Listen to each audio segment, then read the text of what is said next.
Now that you have a nice bruise and a couple black eyes, it's time to add a split lip. Zoom in to the lip area.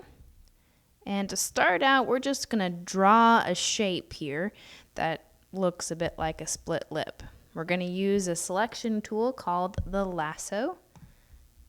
And this doesn't have to be a perfect outline. It is a split lip after all. The person who gave me a split lip wasn't really thinking about it too much when they gave it to me. So no straight lines needed, just a rough shape. And if you don't like your shape, you can always redraw it just by clicking away and drawing again. Like I said, nothing special. Now we're going to get a color that we can work with. We need a dark color here for the middle of the split. And I could just choose a black here if I wanted to, but it's always a good idea to choose colors that are already on the page. And if you actually just click here, it'll choose whatever color that you click. So I'm going to choose a really dark area, and it gets me pretty well down here, but it just makes it look a little bit more realistic and a little bit less flat when you don't just paint black.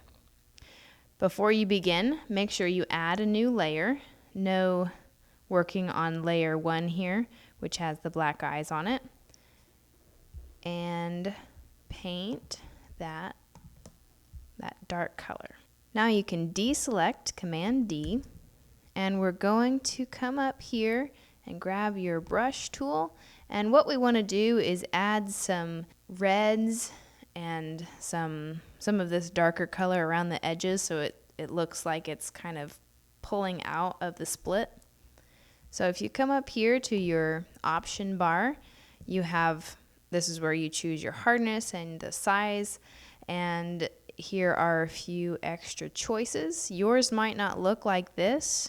If you want, you can have a few different options here. Yours might just say text only. I find that to be highly unhelpful because I want to know what it looks like. So usually I either do a large thumbnail or the stroke thumbnail, which actually shows me what it's going to look like if it's painted.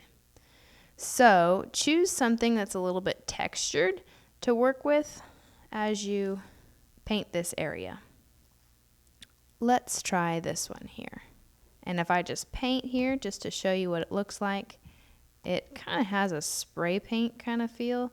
The more you paint, the more it adds that color mixture. So we'll zoom in yet again and make our brush a little smaller. And then we'll change that color, and I switched these here so I have this color saved in the back box. And now I'm going to choose a red color, and here I'm not going to choose from my picture because I don't have any blood on my face yet, so that doesn't help me.